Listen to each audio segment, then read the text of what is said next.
Hey guys! Alright, we're gonna try and finish this case today. So, let's just go for it. Good morning, Mr. Wright. Good morning, Maggie. Also, hi, MM. Congrats on first. So, what do you think is gonna happen today, sir? Yesterday's session didn't go so well and ended on a giant mystery. That's true. And we still haven't solved a single part of it yet. Are you okay, Nick? Huh? Oh, yeah, of course. I saw that little flash of doubt in your eyes. No, that wasn't doubt. That was, determination. Why don't I believe you? It's nearly time, Maggie. You'd better get going to the defendant's seat. Roger, don't let me down, Mr. Wright. I'm counting on you. Hey, pal. Hey, Detective Gumshoe. Quit stressing Maggie out. She doesn't need that. How did you know she was stressed? I was watching through the doorway. Oh. You look like you lost the case already. Show a bit of confidence, will you, pal? Here, maybe this'll help. Huh? Have you taken up aromatherapy too? Not in a million years, pal. Don't tell me you don't remember this thing. Come to think of it, that doesn't look like one of those aromatherapy bottles. This is a small bottle that turned up in Tribulations' kitchen a couple of days ago. Wow, look at all these little bottles. Oh, they're aromatherapy bottles. He's got so many. They're overflowing onto the floor. Hey, wait a minute. There's one bottle that's different from all the others. Well, what do you know? And it doesn't have a label either. And it doesn't smell. We finally got the analysis results back from the lab. So, what is it? Is it the poison? I'm afraid not, pal. It's medication. Medication? Yeah, for ears. Topical use only, apparently. For ears? You mean... Yeah, it's the medication Glenn Elg was using for his ruptured eardrum.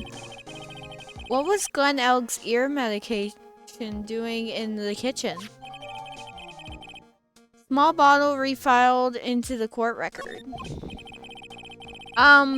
What about the unidentified fingerprints? Anything on that? Someone screwed up, so they only had time to analyze the contents of the bottle. Another hour and they might have gotten something on the prints, but that's going to weaken its impact as a piece of evidence. Okay, pal, this is it. Make sure your defense is impregnable today. Got it? I am. Today's trial. I'm gonna expose that guy for what he's done, or my name isn't Phoenix Wright. January 8th, 10 a.m., District Courtroom number 4. Court is now in session for the trial of Maggie Bird. The defense is ready, Your Honor. Ready and waiting as always, Your Honor. Very good. We'll get underway at once. Yesterday, we heard the testimony of Mr. Victor Kudo. He claims to have witnessed the defendant putting a powder into the victim's coffee. However, the witness's testimony was plagued with a number of problems. The mark on the rim of the cup shows the victim drank from it with his right hand, but according to the old man's testimony, he picked it up with his left hand. Thank you, Mr. Godot. Furthermore, according to the witness's account, the victim was listening to the radio with an earpiece in his left ear, yet the victim's left eardrum was ruptured, which made him effectively deaf in that ear. It's amazing how many contradictions a single case can have, huh, Nick?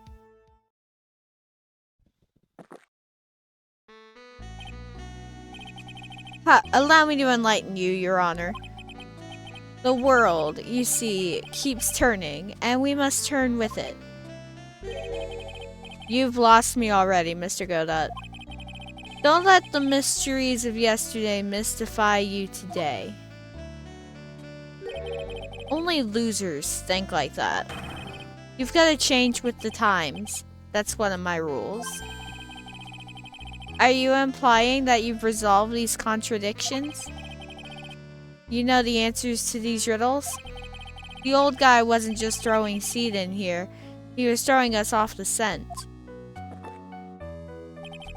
And today, I'll prove it. Very well. Let the first witness take the stand.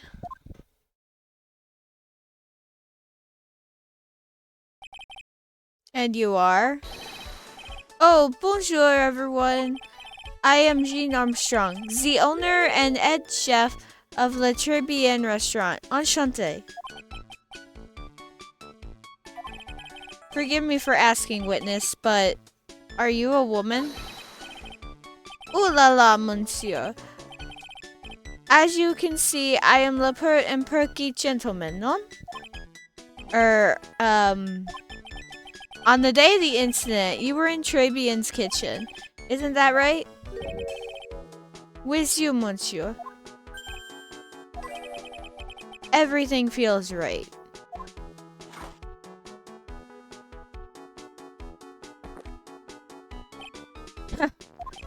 Wow, he's totally unfazed. Doesn't anything intimidate this guy? Very well, your testimony, please, witness. Please tell the court what happened that day at Tribune. Oui, volunteers. Please bear with my terrible French. When it all happened, there were just 2 customers in my restaurant. I remember I was experimenting with some new art decors that day. Like having a large mirror between the tables, for example. Oui, perhaps that is what the old man was looking at. The cup, the earpiece, and the glasses. He would have seen everything in reverse, no? Mirror? Oui, un grand mirror, the most enormous mirror.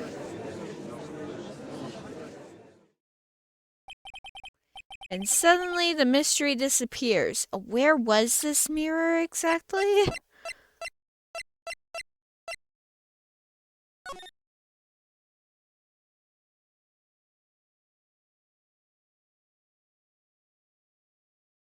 Where was this mirror exactly? I'm confused.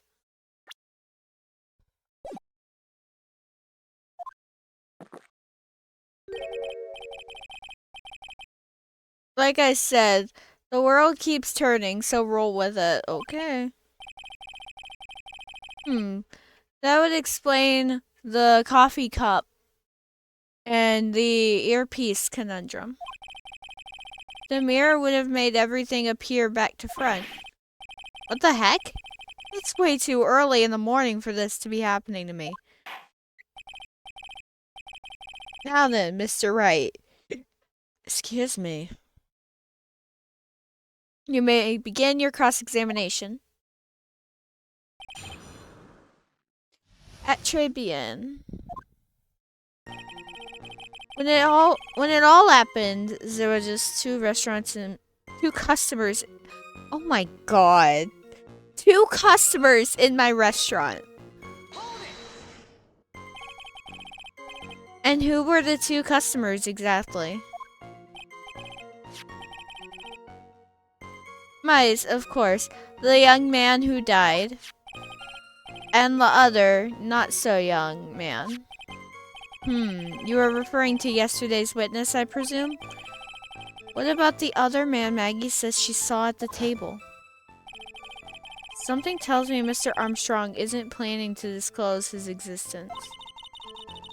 We need some hard evidence first before we can bring him up, don't we? I guess I'll just have to try a different approach for the time being. I remember I was experimenting with some new decors that day. You were experimenting with art deco? How come I never heard about that before today? You are not familiar with the language of interior design, monsieur? Please, stay on topic. Now, why didn't you tell the court about this before? But I did, just a few moments ago. Ahem, excuse me, Mr. Armstrong. This deco you mentioned. Are you referring to some sort of decorature? No, Art Deco. It's a style of design, Your Honor. He's talking about interior design. Walls, ceilings, carpets, that kind of thing. Ah, yes, of course, that deco. I was trying to achieve a more effeminate look for my restaurant. I was planning the most bold remodeling of le decor. Like having a large mirror between the tables, for example. How big of a mirror are we talking about here? Buff. Something about 4 meters wide and about 2 meters high. Let's see, if 1 meter is about 1 yard. Holy, glass in the frame, that's huge! I was intending to install it on the ceiling eventually. The ceiling? Was there a mirror on the ceiling? I don't remember. Mais non. But I decided not to go through with it in the end. What should I do? Should I ask him more about the mirror or not? I think we need to press harder on this. If you really had such a large mirror in the restaurant, someone would have noticed it. But there's nothing about a mirror in Mr. Kudo or Maggie Bird's testimonies. But you didn't ask, Trite. You only have yourself to blame for such sloppy work. What? A mirror was delivered to Tribune the day before the incident. Really? As Mr. Armstrong testified, he was carrying out some design changes, and as it turned out, he didn't actually use the mirror in the end. This just doesn't add up. Even if a mirror was delivered to Tribulations, it doesn't prove that it was in the restaurant on the day of the crime. Huh. If you want to doubt someone, try look in the mirror. I'm sure the person looking back at you will be dubious enough. So the witness yesterday had seen the victim reflected in a mirror. Perhaps that is what the old man was looking at. Normally I'd expect people to know the difference between a reflection and a real object. Normally. How does normality come into this? That's lame, Trey, even for you. Huh? Are you trying to say that if something isn't normal, it isn't possible? Is that it? Where does that leave the porky-headed lawyer and the top-notch chick over there? Wow! And the ungodly cool guy with a mask over here? Well, Trey? Not the hair. I do not have a top knot. Mr. Godot is correct. A lack of normality is no basis for discounting an argument. Bien. Logic is one la day. La cup, la earpiece, and la glasses. He would have seen everything in reverse, no? Everything? He would have seen everything in reverse? Hey, Nick, we should take a second and think about what old CD said in his testimony. How did he phrase it again? The boy was wearing the earpiece on the same side as the green lens of his specs. No question, you can lock me up if I'm wrong. It was his left ear, without a doubt. And then he used the same hand to pick up the cup, his left hand. If he saw everything he described reflected in a mirror, then everything he said he saw on the left was actually on the right, huh? That clears up all the problems with his testimony, I guess. Or does it? Huh. It's kind of hard to believe everything's the fault of a mirror, but do you think old CD saw everything through a reflection? If he did, it would explain all the contradictions in his testimony. But that just makes the situation worse for Maggie. There's gotta be something in that old man's testimony. We just gotta dig deeper. So what we have to do is go ahead and say, hey, he wore an HMD over his left eye. But if it was reversed, it would have appeared like he was wearing the eyepiece over his right eye. The glasses weren't reversed. The coffee cup, the earpiece, and the HMD. Let's think back over Mr. Kudo's testimony for a second, shall we? The boy was wearing the earpiece on the same side as the green lens of his specs. No question, you can lock me up if I'm wrong. It was his left ear, without a doubt. So to summarize, we were told both the HMD and the earpiece were on the victim's left side. Now, Mr. Kudo saw all that as a reflection in a mirror. It means both the HMD and the earpiece were actually on the victim's right side. Exactamente. You see, monsieur, now that you think about it, it is not so hard, no? Fortunately, that's where we run into a monumental contradiction with the facts. If Mr. Kudo really did see everything in the mirror, why is it that the HMD is now on the wrong side of his head? Order, order. Mr. Wright is correct. If the witness genuinely observed the victim reflected in a mirror, then we would expect the victim's eyepiece to have been over his right eye.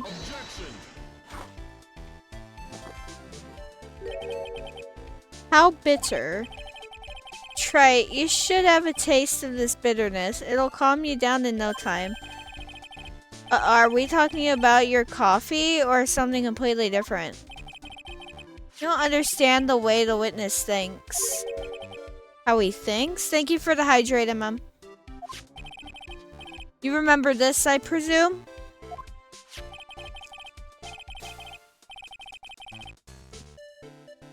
The I broke the vase, sorry apology, Mr. Kudo's sworn testimony? Exactly. The old man has one very grievous habit, other than throwing seeds. The more of an impression something makes, the more muddled his mind makes it.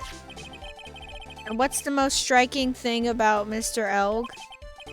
Clearly it's the victim's eyepiece. And that's my point. The old man strikes again. Mr. Elg's HMD has made a big impression on the old man.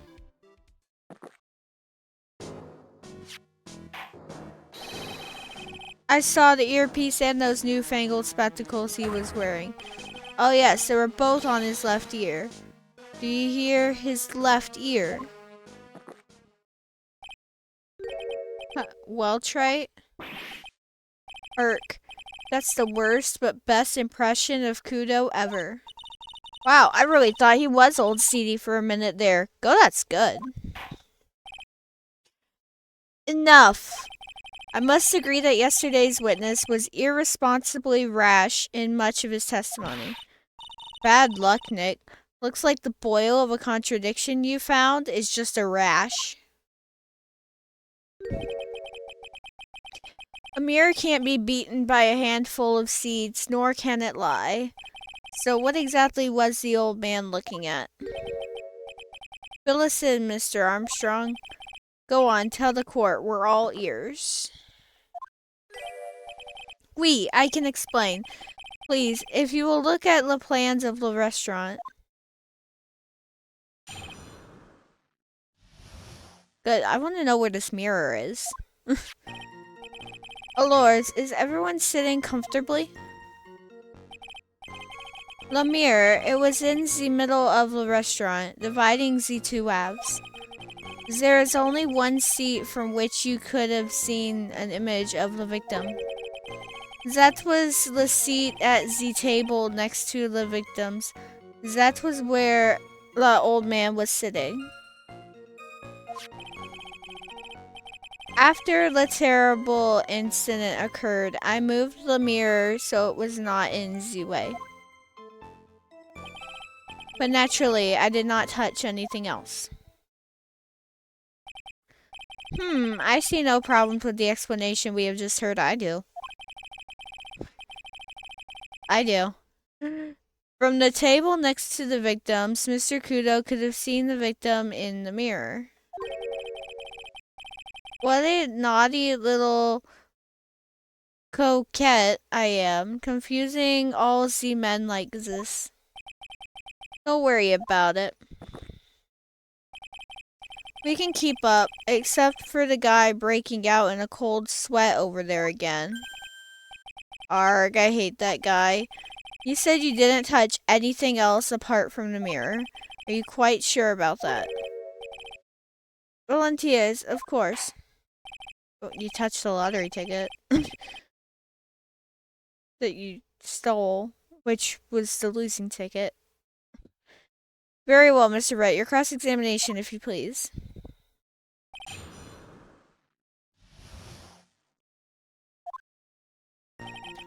The mirror. It was in the middle of the restaurant, dividing the two halves. So run this by me again.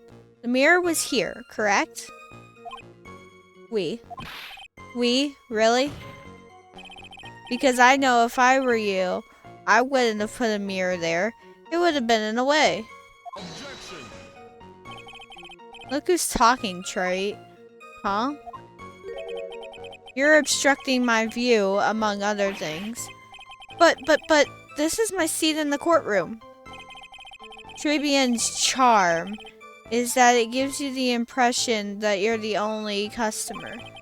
Temporarily placing a mirror in that spot would hardly be in the way. Unlike you, Trey.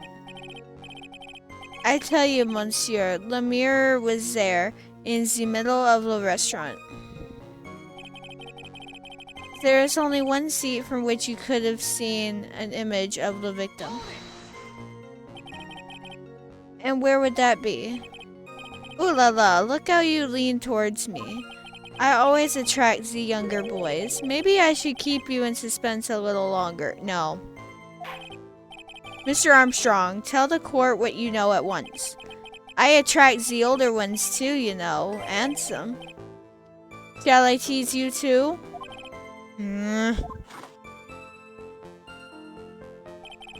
I'm already seeing a very hot someone, so I'm afraid you'll be waiting for a long time. I bet she has mocha cream skin and cappuccino perfume. Bien, I will tell you. There was only one seat from which you could have seen. That was the seat at the table next to the victims. That is where the old man was sitting. So why can you only see the victim from that particular seat? As monsieur, it is obvious, no? If you look at the plans, you will understand. The victim would have been reflected in the mirror, like so. If you were sitting at the table next to him, you would see everything, no? So that's the seat old CD was sitting in on that day, when the poisoning happened. The old man was sitting at the table next to the victim? Why does that seem kinda odd? After the terrible incident occurred, I moved the mirror so it was not in the way. Did you move the mirror while Mr. Kudo was off calling the police? Oui, exactement. I carried it out of the restaurant then. You moved a huge mirror like that all by yourself? What can I say? I know how to pick things up, handsome. Gilda actually laughed at something. Well, given the witness's physique, I suppose it is possible. Did you move anything else from the crime scene, Mr. Armstrong? I look like the obliging type, no? But naturally, I did not touch anything else. Are you sure about that? I touched nothing except the mirror. Mr. Wright, is there something the witness has said that doesn't match the crime scene? Yeah, there is. I just can't put my finger on what exactly. Huh, suffering from a case of heartburn, right? Oh, I have just the thing for that. An oil with golden myrrh and frankincense. Add a few drops to your coffee and voila, enjoy. Focus, Phoenix. Breathe. I need to ignore those two and just find some evidence. It is pretty strange though, isn't it? I mean, nobody mentioned anything about a really large mirror. You'd think someone would have, but Maggie didn't, and neither did old Celie. And the only logical explanation is that there was no mirror inside Tribune that day. Now I've just gotta prove it somehow. The mirror, it was in the middle. Okay. We need to... Okay. So we need to prove that there's no mirror. We need to prove that he was not sitting at that chair. And to do that, I can present the picture because you can clearly see that there is a flower pot on the table right next to the victims that the witness was supposedly sitting at. Or a vase, I should say. And he broke the vase that was at his table, and that is clearly not a vase that is broken. So...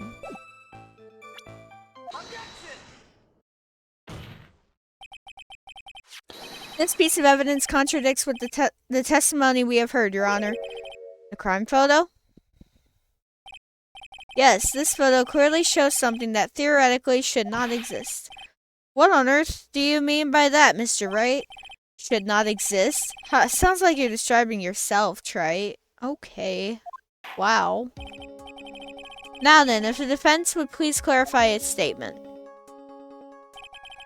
What is the something that should not exist in this photo? It's the flower vase. I think it's pretty obvious that this is what should not be in the picture. The vase? What possible connection does that have with the witness's testimony? Your Honor, I'm telling you that there should have been no vase on this table, because it very clearly contradicts with this piece of evidence.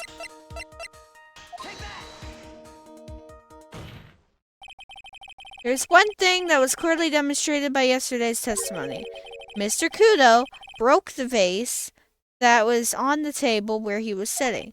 And yet, as the court can see, there is an unbroken vase on the table next to the victim. Why?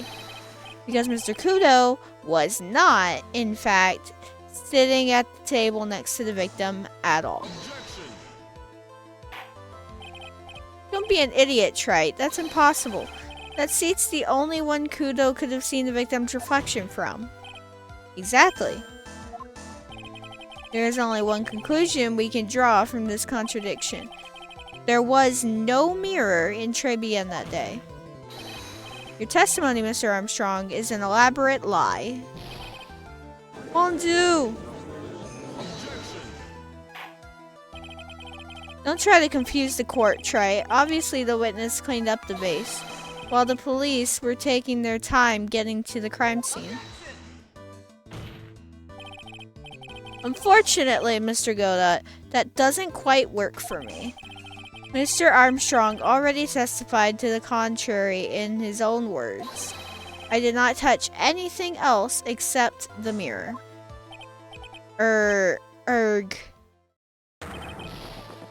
God. Well, witness, what do you have to say for yourself? I was right. There was no mirror in the restaurant that day. In light of this revelation, we return back to the original problem. Why did the victim have an earpiece in an ear in which he couldn't hear? Huh. You only get one shot in life. There's no turning back. If you want to claim that the mirror wasn't there, Trite, then this problem is all yours. How do you explain what the old man saw? If I can answer this, then I'll be that much closer to the truth. I can feel it. Are you going to be okay? Can you really solve this contradiction, Nick? There's more than just this one contradiction, Maya. What do you mean? Remember what Maggie told us? There was another man at the victim's table, and there was a sample CD on the victim's table. It all flies in the face of Mr. Kudo's testimony. And I think I know the reason why nothing in this case is adding up. Well, Mr. Wright, let's hear your answer. Yes, Your Honor. The reason behind all the contradictions in Mr. Kudo's testimony is simple. The victim was a phony. This case is riddled with contradictions, yet there is one very simple answer that clears them all up. And what is that?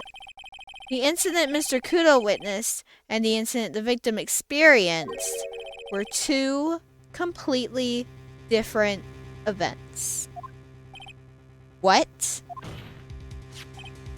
Yes, the victim that Mr. Kudo saw wasn't Mr. Glenn Elg at all. It was an imposter, a phony pretending to be Mr. Elg. Obviously, unlike the victim, there was nothing wrong with the imposter's left eardrum. That's how he ended up wearing the earpiece in his left ear by mistake.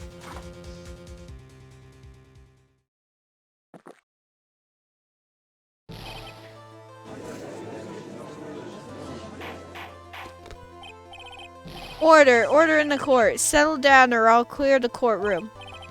Quiet, Gramps. Why don't you clear out of here, huh? What did you say? Trite, are you saying that what Mr. Kudo saw was a setup? Yes. Someone pretended to be Glenn Elg and acted out the whole coffee poisoning. All for the express purpose of creating a witness out of one Mr. Victor Kudo. Get real, trite. Why would anyone want to do that? Isn't it obvious? The thing Mr. Kudo was most insistent about in his testimony was the serving girl brought him a Javachino, but she put something in it. That's the serving girl right there in the defendant's chair. I remember her well. It's so hard to believe, but there was one and only one reason to show Mr. Kudo this fake poisoning. To show Maggie Bird in the act of poisoning the coffee. Are you insinuating that the witness in the old man's story was... that the waitress in the old man's story was a fake as well? It's true that there were no other customers in the restaurant at the time, but... it's also true that the chef was there. He would have noticed what was happening. That's right. Well, witness, if your restaurant really was the scene of such theatrics, you would have known about it, correct? Oh la la, this is most difficult for me. No, it's quite simple. All you have to do is testify. You are under oath after all.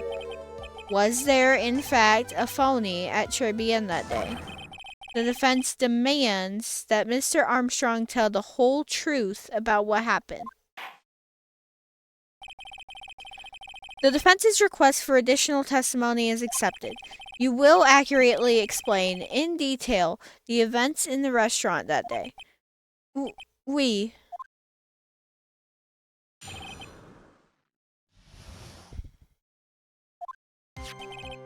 The victim, Monsieur L. He came to my restaurant alone. I remember the old man arrived not long after him. There were no other customers. When he got word he won the lottery, Mon Elg became very excited. It was approximately 5 minutes later that the poisoning incident occurred. No, there was no time for a phony to do the acting. Just so we're clear, there was no mirror in the restaurant after all? Je vous demande pardon. Forgive me, Your Honor. I lied because I wanted this mess to be cleared up quickly. What you have just done is commit perjury, Mr. Armstrong. I will decide how to punish you later. Oui. For now, we will hear your cross-examination. Mr. Wright, if you please. He took that perjury charge a bit too well. But I'm guessing he'll be in more serious trouble after this cross-examination.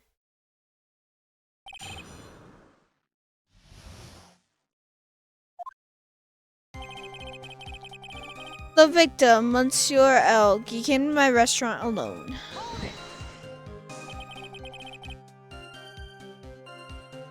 Was he alone at his table as well? Mais oui, I saw him from the kitchen. Yet the defendant, Miss Bird, remembers it differently. She swears there was another man at the victim's table. Unfortunately for you, Trite. Yesterday's witness also testified that the victim was alone. You know, seeing you squirm like that reminds me of a certain coffee's bittersweet bite. What kind of coffee has he been drinking? It's not coffee, it's love. It's love that's bittersweet. Hearing Maya say that makes her seem wise all of a sudden. Remember the old man arrived not long after him. By old man, you mean Victor Kudo, correct? Oui, he comes often for my special coffee. I drink your coffee once, Mr. Armstrong. It's special, I'll give you that. It's worth a sip just for the experience. Oh, you make me so happy, monsieur.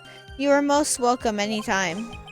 I said it was worth one sip and nothing more. So old Mr. Kudo arrived at the restaurant around the same time as the victim. Maybe I should ask about his arrival in more detail. What time was it? Out of curiosity, what time was it when Mr. Kudo arrived? Oh no, I cannot remember, monsieur. I believe we were told by a witness yesterday. Crime was reported at 2:25 by a kind of scary old man, sir. Does that perhaps jog your memory, witness? The incident happened about 20 minutes after he arrived. So the victim must have arrived between 2 p.m. and 2:10, no? Just after 2, huh? Thank you for your help in jogging my memory, monsieur. You are wonderful. Ha ha ha, I can't sit here all the time and do nothing now, can I? The time of day will be added to the witness's testimony. Oui, monsieur judge, everything I do it for you. Merci bien. That's French, isn't it? Ha ha ha. I'm glad at least one person is in a good mood. He's even humming a song to himself. I remember the old man arrived not long after him, just after 2 p.m. Are you absolutely sure about the time? When I think really hard, I am sure it was just after 2. Oui. It is the time I stopped serving the lunch menu. Quite right. I always break for lunch when the restaurants are serving their specials. I've been known to wind up a case early just to make it on time. Haha. I guess you should never get between a hungry judge and his lunch. Oh, would you look at that? It's almost lunchtime already. Witness, get on with your testimony, please. There were no other customers. So your only customers were Mr. Kudo and the victim? How many times do you need to ask the same thing, Trey? You'd never catch me drinking the same bun twice. Huh? You're trying to establish the presence of a phony victim in the restaurant, but you're wasting your time. You can't grind bird seed to make coffee, if you catch my drift. But there's a hole in this testimony somewhere, I'm sure of it. When he got word he won the lottery, Mon Elg became very excited. Did you see him? No, I was in the kitchen, but I heard him. I remember him shouting, "Yes, $500,000. Presumably the defendant heard that too, then, correct? Maggie? She looked like a poor little frightened dove. And what about Mr. Kudo? The old man choked on some bird seeds that got stuck in his throat. It seems we now have yet another incident on our hands. It was approximately 5 minutes later that the poisoning incident occurred. And what were you doing at that point? Without any customers, you must have had time to kill. I am a multi-talented woman, monsieur. Sorry, what do you mean? There is the renowned chef, Jean Armstrong, and the tragic poet, Clarice Armstrong. Clarice? Wait. I was writing a poem, an angry tale of a chef in $500,000 of debt.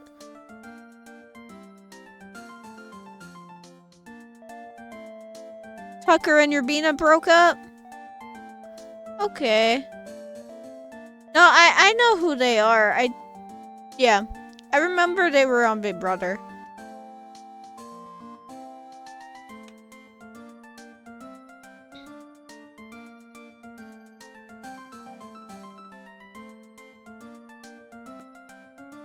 Also, thank you for the hydrate.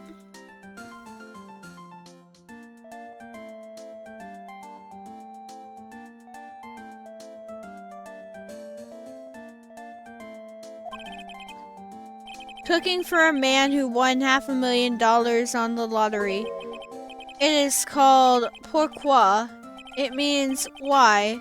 Perhaps I could recite it for the court. Please don't. No, there was no time for a phony to do the acting. You mean you contacted the police as soon as the incident occurred? I asked the old man to call from the payphone. By your own argument, trite. The purpose of this phony victim's performance was so the old man would see it.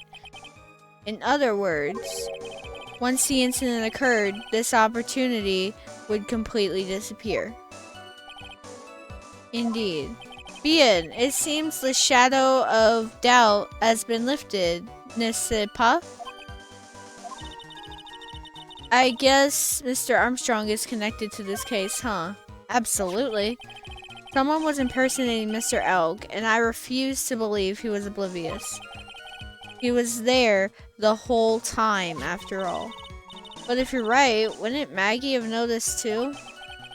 He fell unconscious when the incident occurred, remember? Ah, you mean that's when the phony stages act? We'll know for sure once I find a hole in this testimony. Just after 2. But this lottery thing is at 1:30. So I'm afraid I finally got you, Mr. Armstrong. What? What do you mean? At the time in question, the victim was listening to the radio with his earpiece. The show he was listening to was Millionaire Radio. Each week they announced the winning numbers of the $500,000 lottery ticket. Oui, that must be the show Mon Elg was listening to. I can't see any problem with this testimony, Mr. Wright. I wonder... You say the victim arrived at your restaurant after 2 p.m., correct? Oui, I am sure of it. I remember it perfectly now. I know it was that time because I had just finished serving the lunch menu. Get to the point, trite, if you have one. That show is broadcast live at 1:30, and it claims to be the most thrilling 10 minutes of your life. It's on the air at 1:30? Now, supposedly, the victim had made some noise when it was announced that he had won. And yet, I don't believe his cry of joy could have occurred after 2 p.m. Because the show had already finished more than 30 minutes earlier by that point in time. Don! This victim, we've been told about, has done nothing but the impossible. Listening to the radio with a ruptured eardrum, catching a show that was already over, and there's only one conclusion you can draw from these facts. This victim was an imposter, acting out the poisoning 30 minutes after the real murder. Yes, there were 2 Glen Elks in Tribune that day. The real Glen Elk, now dead, having been poisoned by the real killer, and the phony Glen Elk acting out the events for Mr. Kudo to witness. It certainly seems that way. I mean, if that wasn't the case, how could you explain the time discrepancy? Quite a performance, Trite. You were almost on a roll. But sadly, you lack the rock-hard foundation of rhythm to build your song. What is this? Music Theory 101? Let's recap. According to your imaginative theory, it's now just after 2 p.m. The phony Elg is performing a play for the benefit of Mr. Kudo. How do you explain then where the real Glen Elg is? I don't believe I have to spell this out for the court. However, at that time, The real Glen Elg was already dead. That's certainly the obvious conclusion. Thank you, Trite. That's exactly what I was hoping you would say. What? Now, I presume you can prove this theory of yours. Can you explain where the missing corpse went to? The missing corpse? According to the old man's testimony, there was only one other customer there. If that customer was the phony Glen Elg, then where did the killer hide the body of the real victim? Narg. The prosecution has a valid point, Mr. Wright. If your theory is to stand up to examination by the court, you must provide us with proof by answering the prosecution's question. Where did the killer hide the body? Yes, Your Honor. No conjecture, Trite. Let's hear some facts for once. Show the court a piece of evidence that proves where the body was hidden. Evidence? What's with the intense pressure in here all of a sudden? I thought I had him with that contradiction. But he's turned it all around and backed me into a corner instead. Well, Mr. Wright, the court will now hear the defense's theory and evidence. First, where was the body of Mr. Elg concealed? Inside Tribune. It would have been too dangerous to take the body outside. Obviously, the body must have been hidden somewhere inside Tribune. Interesting. But where could the body have been hidden inside a restaurant? Perhaps you would care to show the court on these plans, Mr. Wright. Yes, Your Honor. The exact location where the body was concealed inside Tribune is the kitchen. The body was hidden here. I see. Nice supposition. But the real question is, can you back it up? Yes, I can. Where's the evidence that proves the body was hidden in that location? His ear medicine that was found in the kitchen. Mr. Armstrong, do you recognize this bottle? None. None. I have never seen that ugly bottle before in my life. I only use the very best bottles, monsieur. The highest quality only for me. Where was that bottle found, Mr. Wright? Interestingly enough, Your Honor, it was found in the kitchen of Tribune. Eh? Quoi? But I only ever use these bottles for my aromatherapy oils. But this bottle doesn't contain aromatherapy oil, Mr. Armstrong. No, it contains a medication. What kind of medication? I'm sure everyone remembers, don't they? That Mr. Elk visited an otolaryngological clinic and was given medication that day. You can't be serious. The defense had the contents of the bottle analyzed, and I have the lab results here.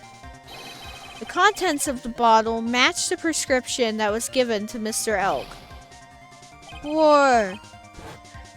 Glen Elk's murderer hid the body in the restaurant kitchen, at which time this bottle fell out of the victim's pocket. Mr. Armstrong, when the incident occurred, didn't you say you were in the kitchen? Mon Dieu. Yes, you know what I'm talking about. What I'm about to say. It was you who hid the victim's body. You did a fine job pretending to defend my client Maggie Bird. However, you were setting her up to take the fall behind the poor girl's back. Non! Order. This is an extraordinary development. Witness, did you murder Mr. Glen Elk? Never. I could not do such an horrible thing. No! What the? Mr. Godot? The bitterness. Every time I get lied to, I always down a mug of coffee. That's one of my rules. Do you have the slightest idea how many cups you've had by now? Then I like to do the same to the person who lied to me. I like to take them down with my empty cup. Listen up, chef. How about a brand new flavor in your ear, my H-deficient friend? Funny. Because H is silent in French. Je vous demande pardon. Please, you must hear me out. It is a trap. Listen to me, por favor. Yo hablo español, Mr. Armstrong. And por favor is Spanish. I'm only going to ask you once. Did you do it? Non. Non, non. Absolutely non. Let's hear it. You've got one shot. Right, Gramps? Witness, the court will permit you the chance to make one final statement. If you lie under oath again, Mr. Godot's coffee mug awaits you. As does my gavel. It is clear. What do they always say in the movies? I've got a bad feeling about this. Very well. Begin your final testimony, Mr. Armstrong.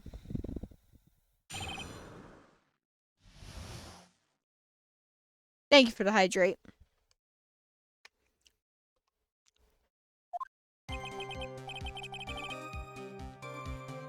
It is true. I hid the body in the kitchen. A man forced me to do it. I had no choice. I had to go along with him because there was a reason why I could not refuse. But I did not kill him. I swear it. You must believe me. You were forced? By who? I cannot say, or I will be erased. Let's try a different question then. When Mr. Elk died, was he really the only person at his table? There was another man. I knew it. Maggie was telling the truth. You may cross-examine the witness now, Mr. Wright. There's just one more thing I need to do.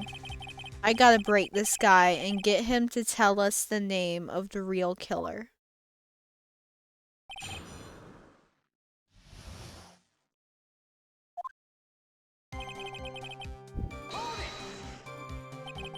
Did you carry the body by yourself? I carried him. And I carried Maggie too. Maggie too? When she saw the victim collapse, she fainted. I could not leave her there. But why did you hide the bodies? A man forced me to do it. I had no choice. What man? Who was he? Non, I cannot say. I fear for my life. He's really scared. We'll just have to put the words in his mouth, Nick. Yeah, you're right. If he won't tell me, I'll tell him. But why would you go along with this man?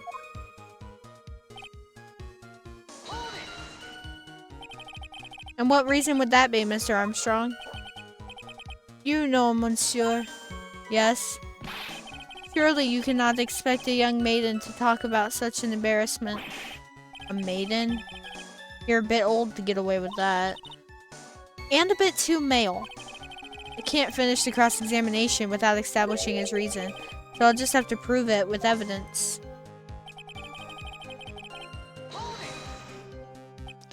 So, you were claiming that all you did was hide the bodies, is that correct? Oui, that's right. If we are to believe you, Mr. Armstrong, you must tell the court everything. You must make clear the identity of the man who ordered you to do this. He's already confessed this much. He might as well stop dancing around the real issue. Yeah, but he really doesn't want to tell us who the killer is. Then sock it to him, Nick. Yeah, that's not a bad idea.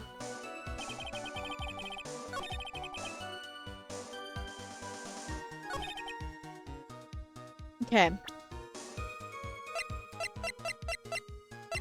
I think I can either present the loan contract or I can just present the person. I think I'm gonna present the loan contract.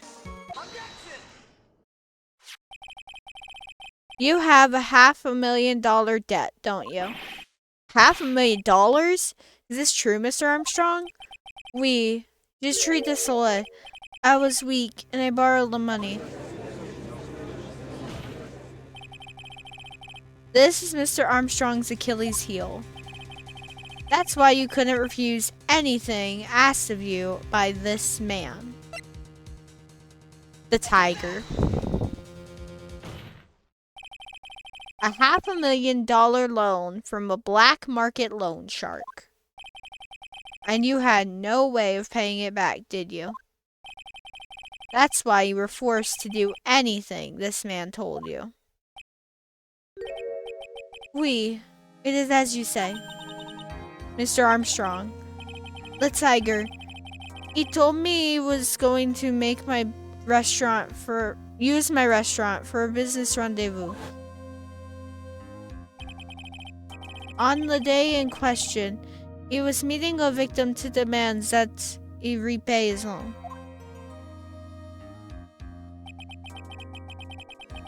I don't know why it happens like that.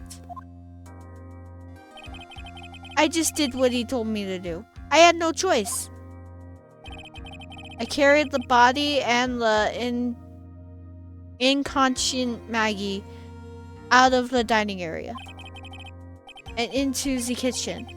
After that, I just tried to forget what I had seen. I think we can now safely say that the man who forced your hand was Mr. Furio Tigre.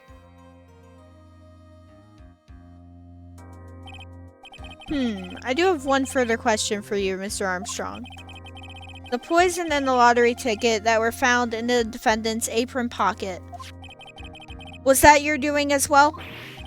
None. I knew nothing about that. Making it look like it was Maggie who had done it, I was not. It is despicable. Mr. Godot, you will summon this Furio Tigre as a witness. I doubt that can be arranged today, so we will adjourn for now. Proceedings will continue tomorrow. 30 minutes. What? The trial will go on. I'll see to it myself. I need half an hour to get that guy on the stand. Not a minute more. Don't sit back and relax yet, Trey. No one knows if that chef is really telling the truth or not. This trial could still go either way.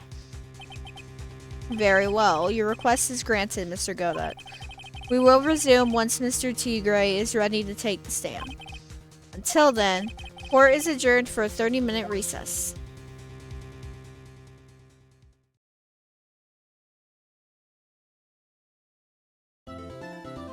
Alrighty. I'm gonna save, and then I will be right back. We are finishing this case today. I will be right back, and then we will finish. I am also going to run a 2-minute ad while I am away.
Hello, I am back.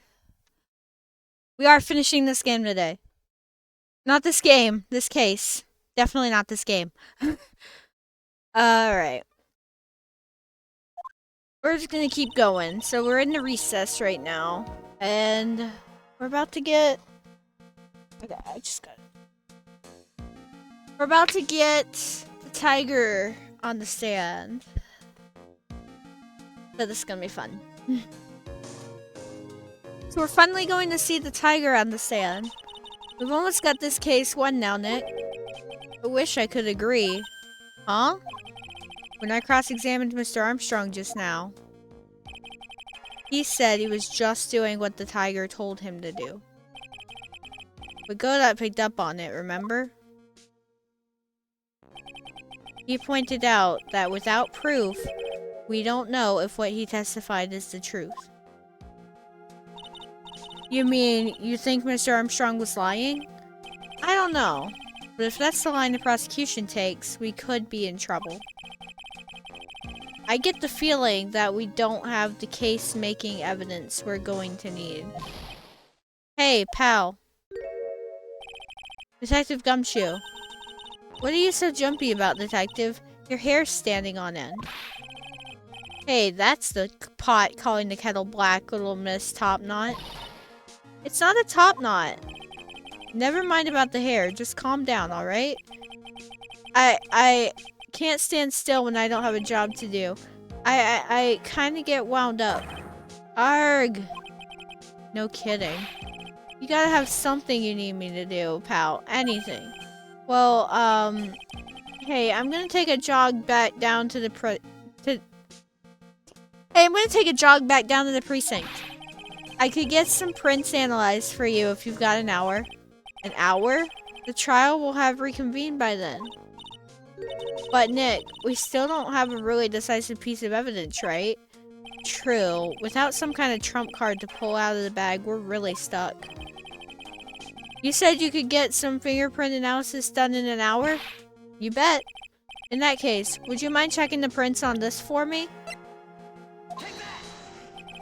If you're going back to the station anyway, could you find out whose prints are on this? Oh, hey, that's the small bottle I gave back to you this morning, right? Yeah, I think it's time we solved the last mystery of who the prints on it belong to. Sure thing, pal. Actually, that's been gnawing at me too. Small bottle given to Detective Gumshoe. Okay, I'll get this off to the lab right away. Just make sure you don't lose the case before I get back. This is pretty much the final showdown, I guess.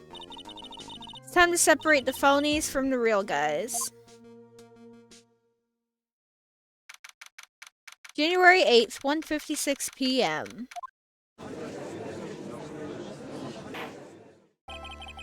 Court will now reconvene, Mr. Godot. Did you find this Furio Tigre? I even tamed him for you. It was a 3-cup job, no problem. Tamed him? The guy's name may be Furio Tigre, but come on. He's pretty lively. Be careful, he still bites. Very well, please show Mr. Tigre to the stand.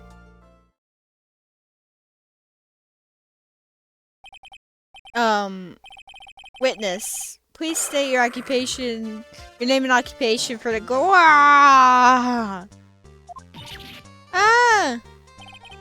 Don't hide under the table, Maya. Unless there's room for me down there, too. Thank you for the hydrating, man.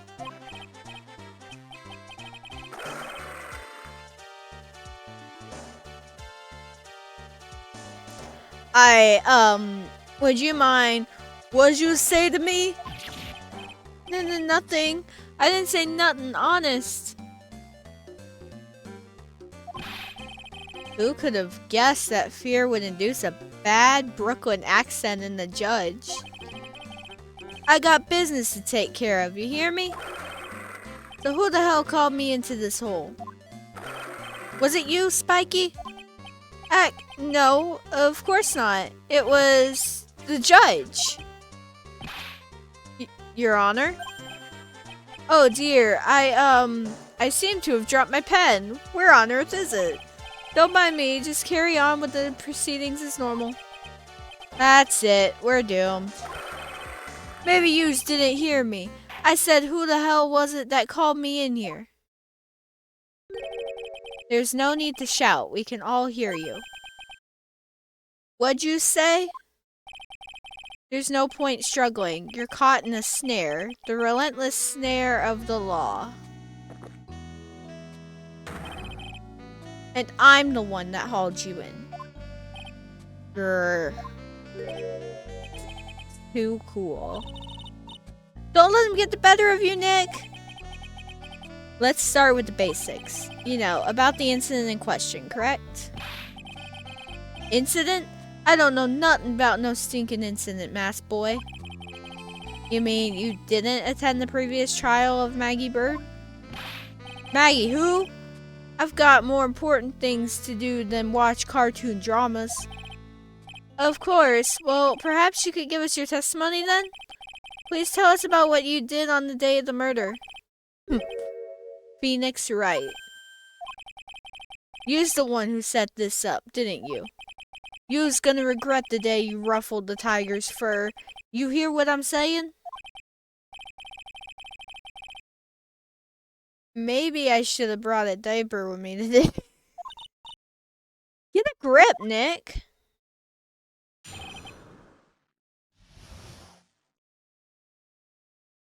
The tiger's alibi. I don't know nothing about no murder. I was tied up with business in December last year. Spent all of my time in the office. I got whales lined up to borrow cash from tender lender every single day.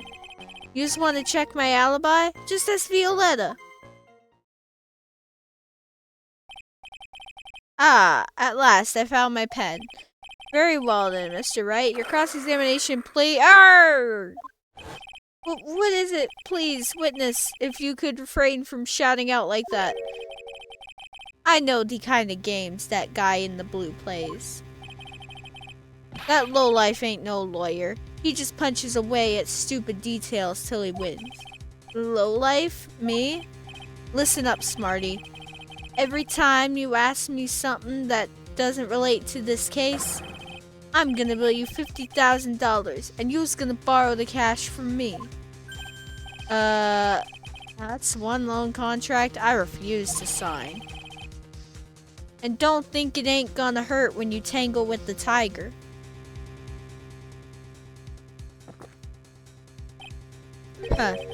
I love a good spectator sport. Just a minute. That's really not... This witness is... How can I put it? A hungry tiger roaming the urban jungle. Get on his bad side and he'll bite everyone's heads off. Yours too. Very well. I have no choice but to impose a penalty system here. Yous better be listening. I said I got business to take care of. Big business. If I don't split now, I ain't gonna catch my bus. The court will impose a penalty for any irrelevant pressing of witness testimony. Keep that in mind as you begin your cross-examination, Mr. Wright. So, I am not going to do my usual thing of pressing all the statements, because obviously if I do, bad things happen. So, we're going to try and see what we can do. You can do it, Nick. Come out from under there already, would you, Maya? The tiger's alibi.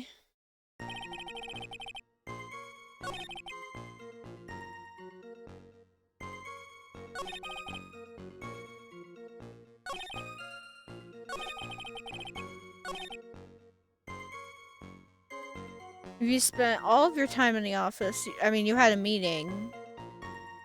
I'm gonna press this statement. Are you sure about that? We're talking about 1 month ago, you know. You see these teeth? That's how sharp my secretary is. Sharp? Is he talking about Viola Cadaverini? She writes everything in my scheduler. December, mainly in the office. That's what it says, so that's where I was. That seems like a rather sketchy schedule. There he goes again. What the tiger did all December isn't the issue. What's important is what he was doing the day of the murder, so now what? I want to press harder, because this is important. Mr. Tiger, what'd you want?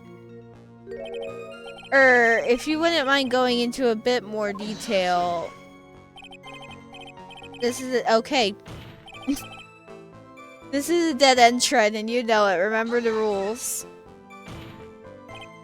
No, it's essential that we establish the witness's alibi accurately. I agree.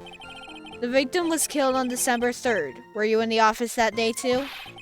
Maybe yous ain't listening. Course I was. I never set foot outside. I had meetings all day with a bunch of cats wanting to do business with me.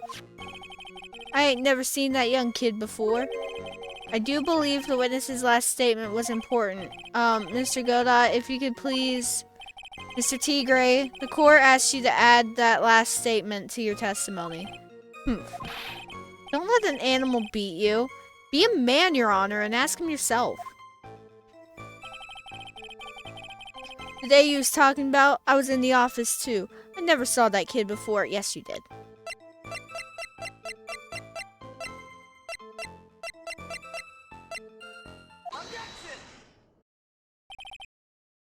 Mr. Tigre, you claim you didn't know Mr. Glen Elk, but it appears that Mr. Elk knew you. What? Mr. Elk left this little note on his calendar. Meet with the tiger, and the date? December 3rd. December 3rd?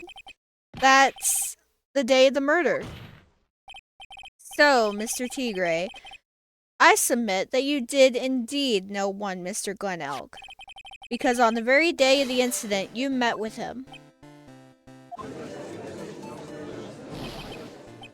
Brah, ha ha ha ha.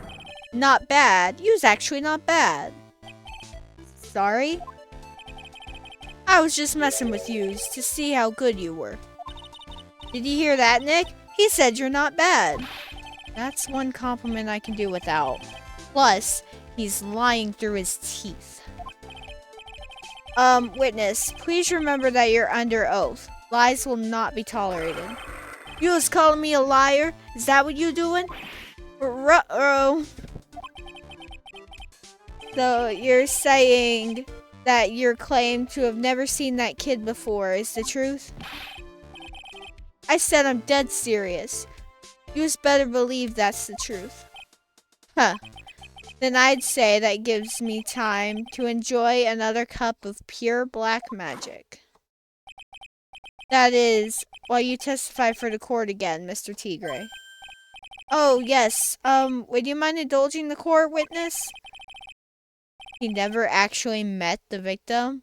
That's gotta be a lie right there. It's time I nailed this guy.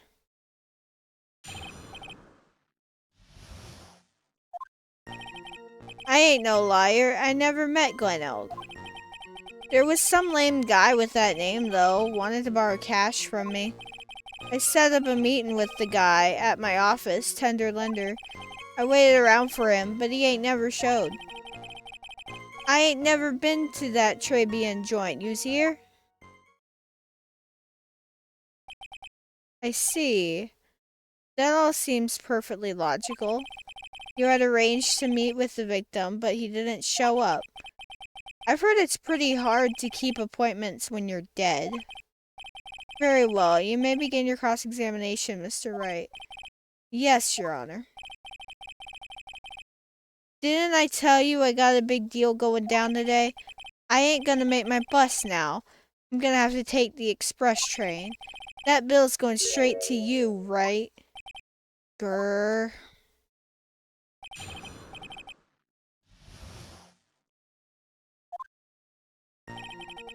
I ain't no liar. I never met him. Okay, well, let's talk about Tribulations, shall we? Because there was a matchbox, a Tribulations matchbox in Tender Lender. Wanna tell me about that? Mr. Tigre, is there something you'd like to tell the court about these matches? Matches? What you talking about? We found them in your office at Tender Lender. They're from that restaurant. Ooh. If you've really never been to Tribulations before. What was a book of the restaurant's matches doing on your desk? You've been snooping around in my stuff too, wise guy? What are you, my ball and chain? Ain't no broad controlling me. Order, order. Well, witness, I think it's time you started telling us the truth, don't you? Grah! Sorry, I'm terribly sorry. Forgive me. I ain't no pussycat. I don't go back on what I said. But okay, I was at the joint that day. What? But listen good, alright? I might have been there, but I still never met that kid. Well, well. Looks like an order just came in for another testimony. I'm this close to proving it was him. He did meet Glen Elk that day. And he did put poison in his coffee. He must have.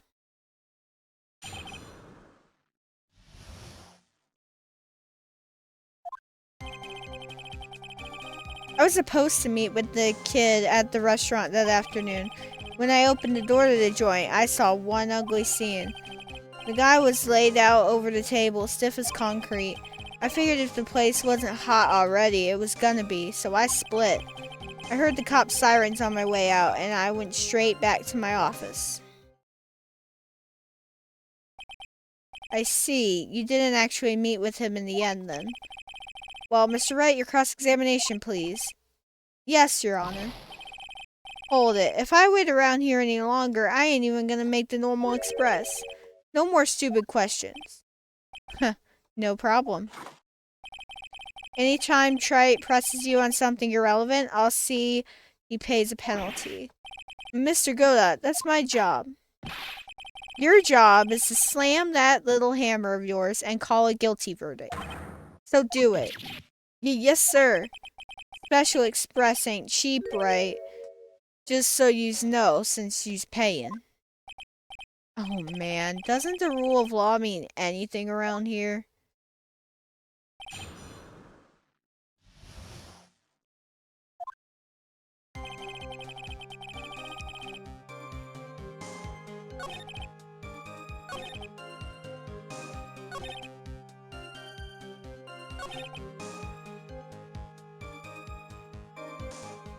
See, this I feel like I'm gonna have to press something, but I don't know what. I'm willing to take a few penalties if I end up doing so, just as long as I don't take too many.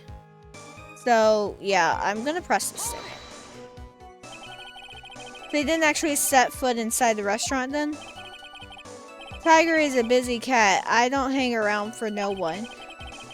I ain't got time to be caught up in no murder investigation. So when exactly did you pick up the matches? There are matches just inside the front door. Our detective friend wound up in trouble with the chef after taking 5 books home. Poor Gumshoe. It's almost enough to make a man cry. I got it. When you opened the door, you saw an ugly scene, but if we look at the plans... I was trying to show the plans, but I hit the present button. That's okay, I wanted to present it. If you look at the plans, we got the front door in the top right corner, and then we've got a partition there. And if you look at the picture... there's a big giant wall behind the victim because of the partition. So, can't see him from the front entrance. You're something of a loan collecting pro, aren't you, Mr. Tigre? No one escapes the tiger's clutches. Well, I'm something of a lie detecting pro. And no one escapes the phoenix's clutches. I think it's time we got something straight. What's this, Trey? A new line of irrelevant questioning? These are the floor plans of the crime scene. You say you were standing at the entrance, Mr. Tigre? From there, your field of vision would have covered an area like this. Indeed, the witness would have had a clear view of the victim's seat. Isn't that what I just said? I saw the back of the kid's head. Unfortunately for you, that is not possible. If the court would think back, you'll remember that between each of the tables is a tall partition. Why, that's true. Now look at the plans again. The truth is painfully obvious. From the entrance, the field of vision of any customer walking in ends here.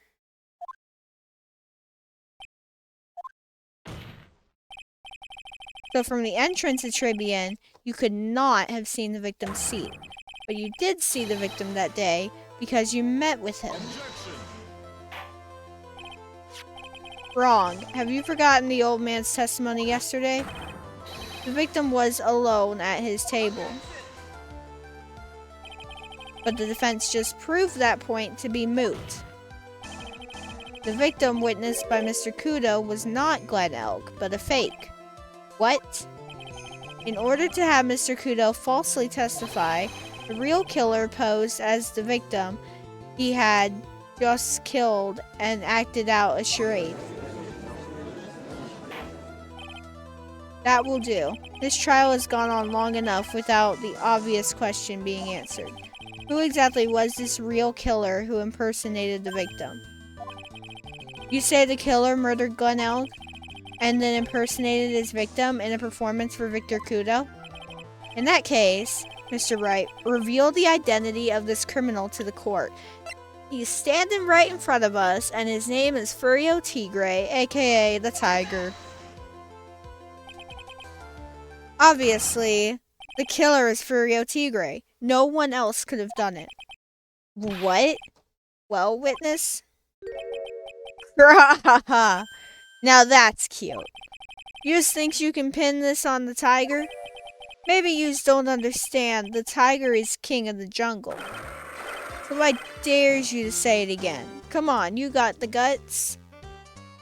Isn't the lion supposed to be the king of the jungle? You can't threaten me, Mr. Tigre. It's the defense. Go ahead and tell the witness, Mr. Wright.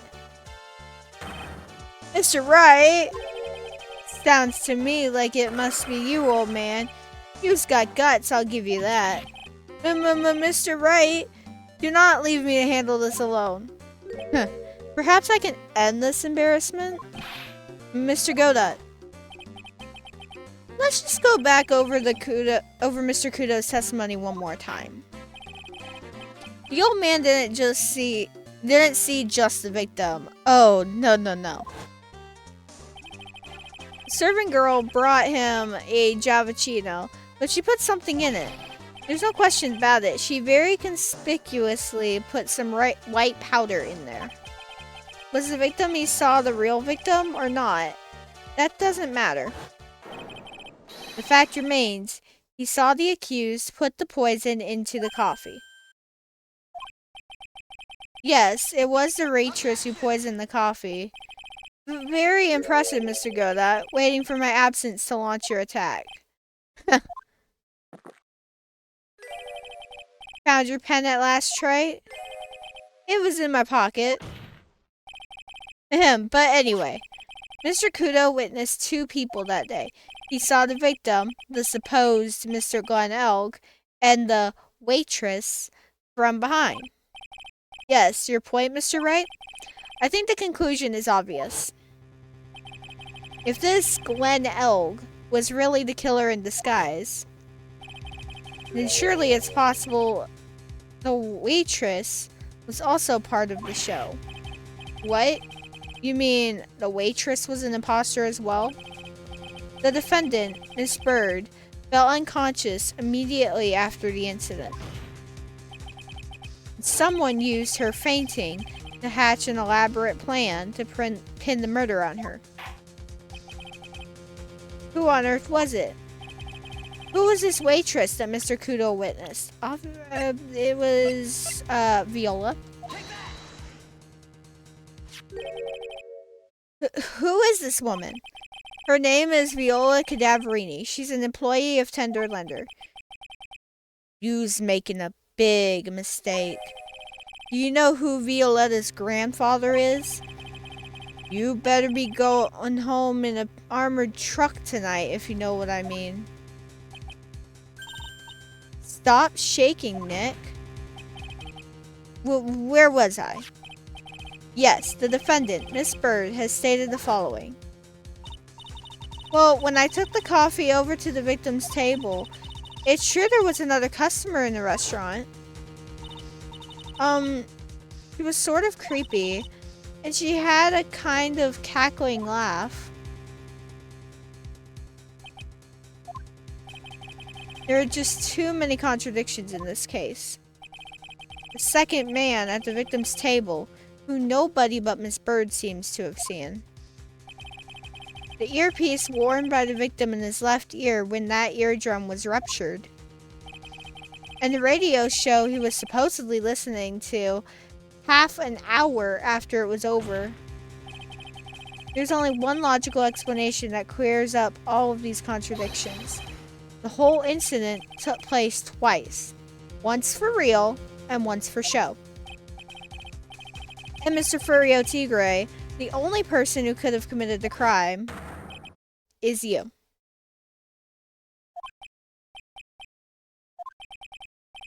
Witness, what have you got to say?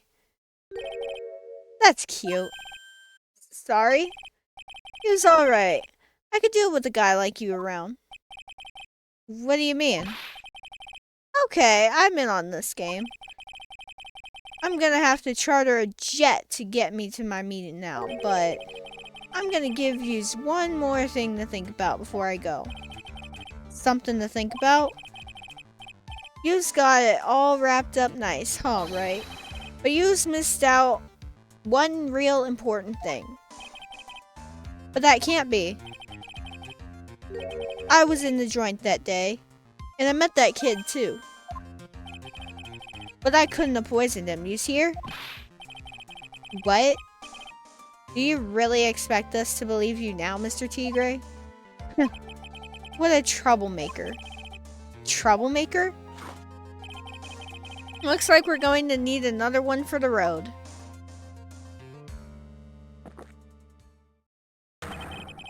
One more steaming cup of hot testimony. Indeed.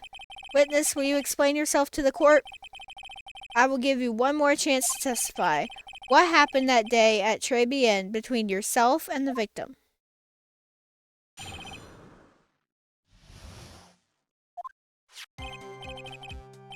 Yeah, I loaned Elle cash, about $100,000. That day, we was due to have a little chat. The kid had hit his payback date, see? Anyway, he tells me he's got no way to pay up. I'm about to flatten the guy when he starts screaming. Yes, I won! $500,000! He got lucky, you know. Real lucky. If that waitress hadn't done what she done, everything would have been over. Now, I see that the principal amount you loaned to Mr. Elg was $50,000. Yeah, well, you've got the VIG to take into account. Interest builds up fast, you know. That's faster than fast. $100,000 is twice his principal. And the repayment deadline was December 3rd, the day of the incident in question? Yeah, he was one lucky kid. He got that $500,000 just in time. So I ain't have no reason to kill the kid. And if I ain't got no motive, you ain't got no case. His motive? He has to have one, but what is it?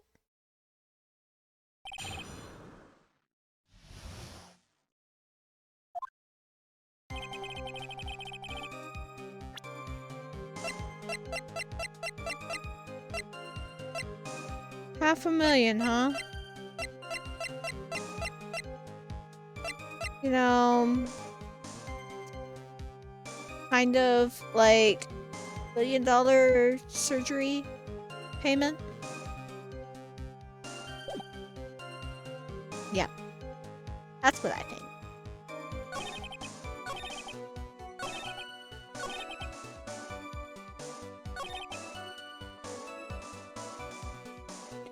Let's press the statement right here. The waitress, you mean? The girl with the glasses in the defendant's chair. Who else could I mean? If she hadn't gotten away, things would have been bada bing, bada boom, over and done with. Maybe I should put a little on this. Ask how things would have been. What do you mean things would have been over and done with? The year's all there or what? I'm talking about the cash. I was there to get my 100,000 bucks back, that's all. I'm a businessman. It was all coming together before that waitress got in the way. As far as I can tell from the witness's testimony, other than recouping his loan, Mr. Tigre had no motive for killing the victim. Witness, you will amend your testimony to reflect what you just said. Tiger's motive, huh? I was after the $100,000. I didn't have no other reason to kill the guy. Well, maybe you wanted the lottery ticket.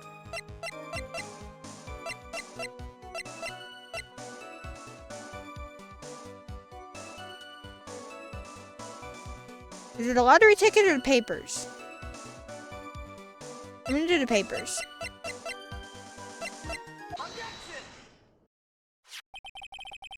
So you just intended to get back the $100,000 Mr. L owed you, correct?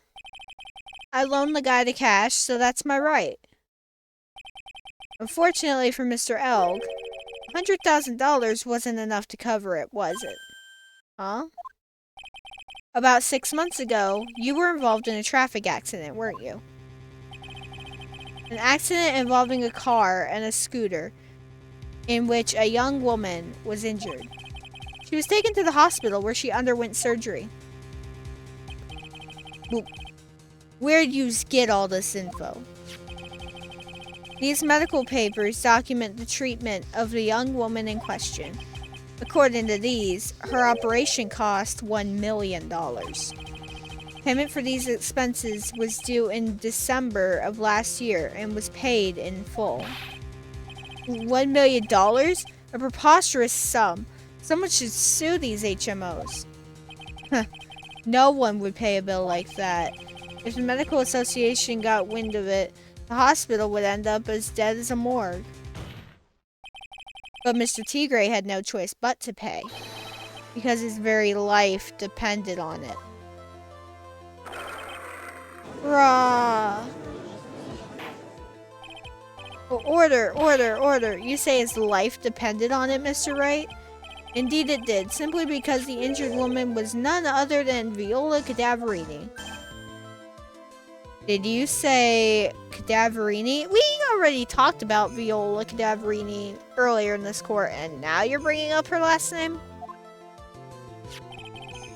Bruno Cadaverini, mob boss in charge of all underworld activities in the city, and doting grandfather to his precious Violetta, also known as Viola Cadaverini.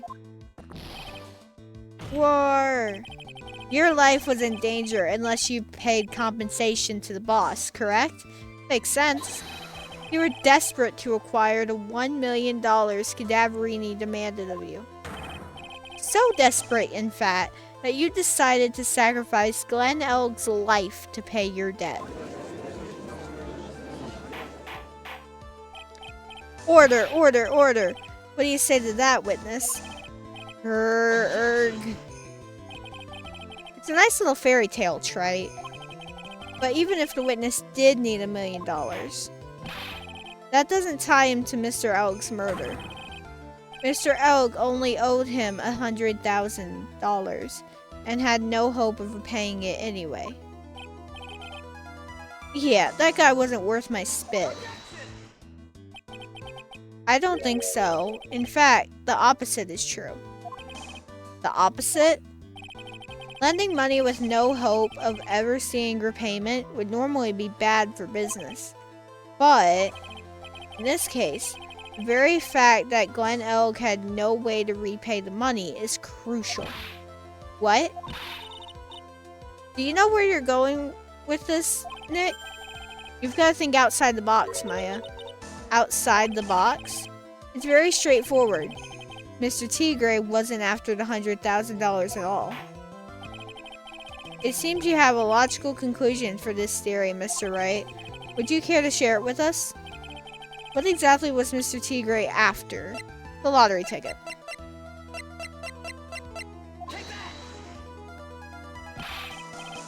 What is the meaning of this, Mr. Wright? It's evidence that Trite has no idea what he's doing. What? What do you mean? You're way off track. That evidence is irrelevant. Okay, fine. I thought I wanted a lottery ticket.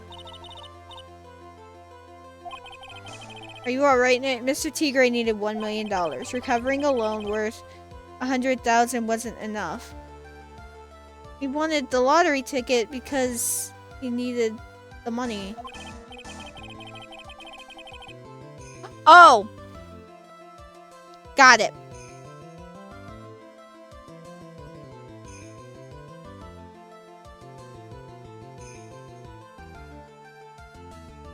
The lottery ticket was for $500,000.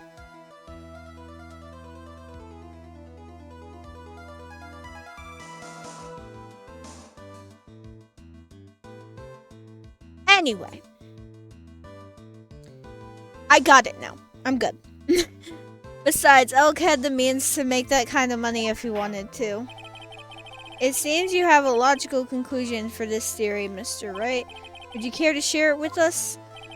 What exactly was he after? He was after this. He was after the virus, which was potentially worth millions of dollars. Glen Elg was a programmer, a highly skilled programmer. That skill was the collateral Mr. Elg put up in order to borrow the money. Care to explain how skill can be used as collateral to secure a loan, Trite? He had the skill to create a computer virus, and so he did. A virus known as MC Bomber. A computer virus? What does one of those do? A computer virus is a program that wreaks havoc on the insides of a computer. A computer? What does one of those do? I guess the beards is not the only part of his honor that is from the Stone Age. I'll explain it to you later, Your Honor. Right now, this is the important point. Important point. Okay. A virus like MC Bomber would be worth several $1 million on the black market. Mr. Tigre, you couldn't have cared less about the $100,000, isn't that right? All you cared about was one thing. The virus. Grrr. Grrr. On the day of the murder, Mr. Tigre's sole intention was to get his hands on this CD. Glen Elg had no way of paying back the $100,000, and Mr. Tigre knew it. But then a miracle happened. The kind that Mr. Tigre would prefer to say never happened. But he can't, and neither can I. The lottery win? Exactly. At the 11th hour, Mr. Elg won $500,000 on the lottery, which left Mr. Tigre with no way of getting his hands on the all-important CD. At least, no legitimate way.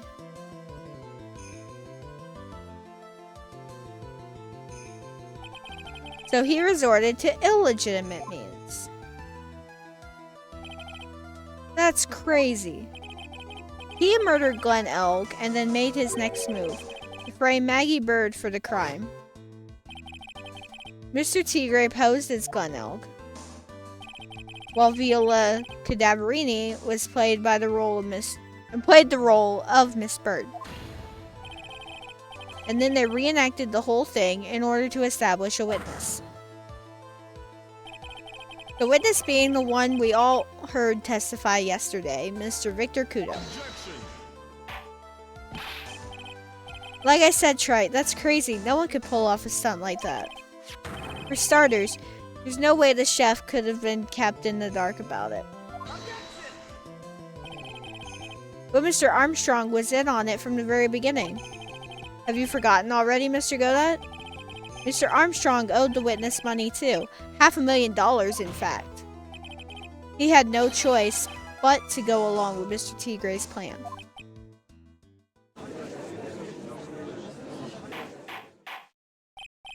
Order, order, silence, or I will clear the courtroom. Grah!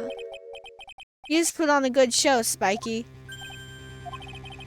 If you just want to stay alive in the loan shark business, you gotta be careful. You saying I dressed up like that kid, created a witness, and framed someone? If I did something crazy like that, I'd leave a trail as bright as my shirt. I ain't dumb enough to do something sloppy like that. I agree. You do? Despite your appearance, you are very careful. That's why you took one more precaution.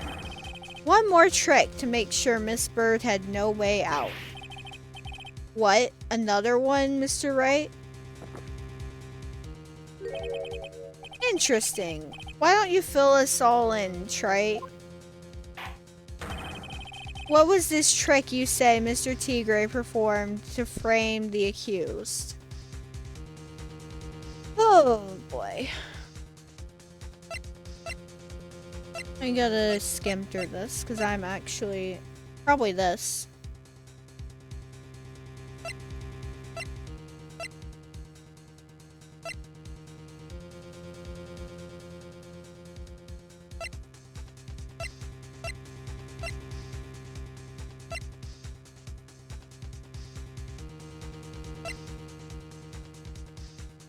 Oh, no, no, no, no, no.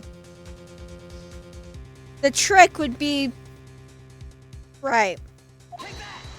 Got it. What on earth is that? What an insult to think anyone could be fooled by such a childish imitation. What happened a month ago in the game? Consider yourself insulted, Your Honor. Mr. Tigre, you didn't just pose as the victim on the day in question. A month ago, in this very court, you posed as me. What? That's the truth. But this witness looks nothing like you, Mr. Wright.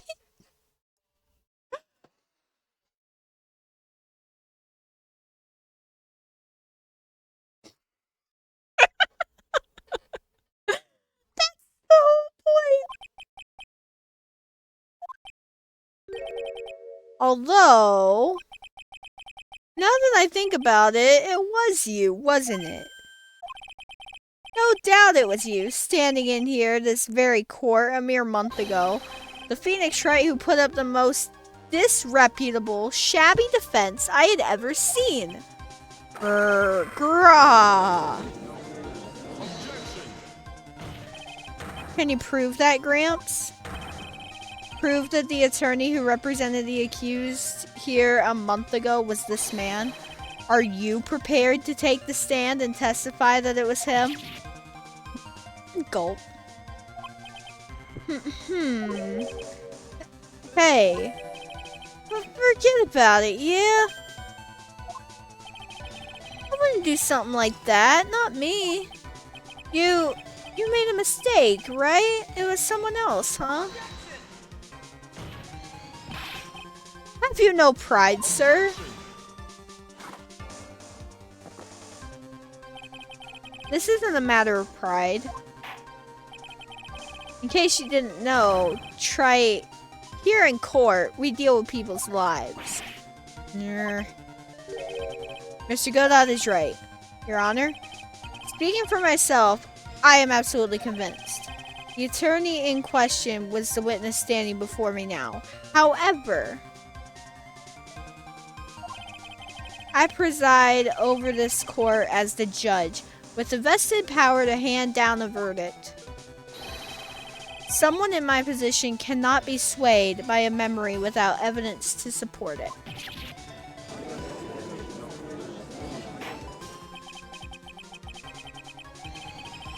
If the defense has no further evidence, the court will now excuse the witness. The circumstances surrounding Mr. Tigre are dubious for sure, but not conclusive. But we've come so far! You say he impersonated Glen Elg? You say he impersonated you? But none of that adds up to a murder charge.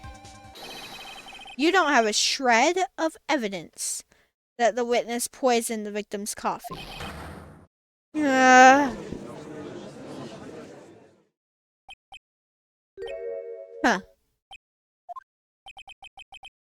Sucks to be you, right? Don't mess with the tiger, or you're gonna get mauled. You's got that? All we managed to do here was chase him around a bit. But I was so close to getting him to admit his own guilt. Huh. Looks like I won't be needing a refill.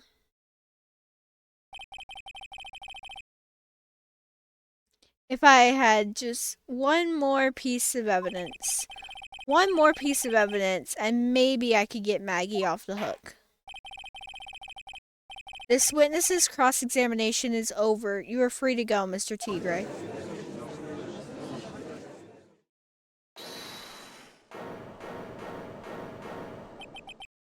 Your Honor, sir.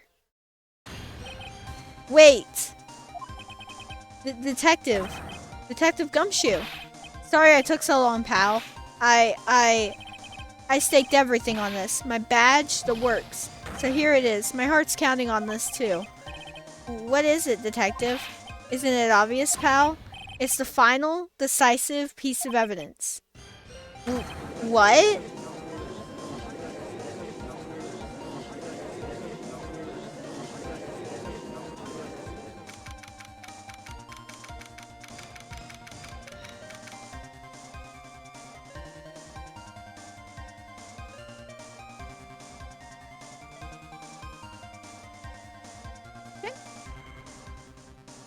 January 8th.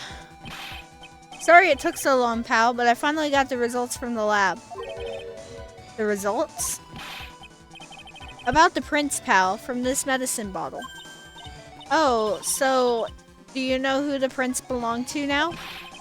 Do you think I'm some kind of hack detective? Of course I know. So, tell us, they're the tigers, right? I knew it. You bet. Clear as crystal, all over the bottle. They're Furio Tigre's paw prints, alright. That's great. We've got him now, Nick. What's wrong with you? You've hardly said a word since Detective Gumshoe got here. He's laid everything on the line for this, Nick. I know. Look, I'm sorry. This is kind of hard to say, but it really doesn't make any difference whose prints are on that bottle now. Huh? What? Why not?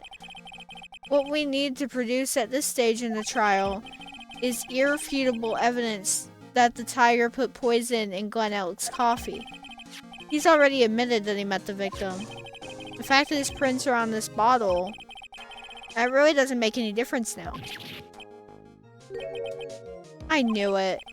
Great. No matter how hard I try, I'm never of any use. Hey, don't be so hard on yourself. This was our last chance to help Maggie.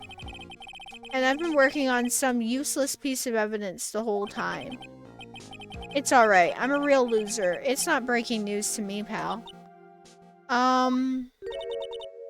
Detective Gumshoe?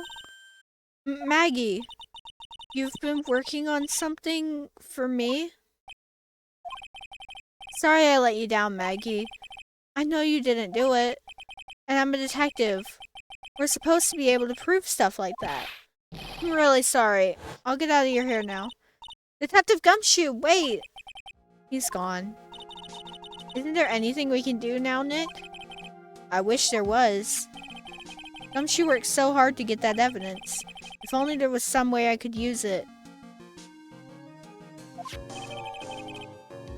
Small bottle, put into pocket.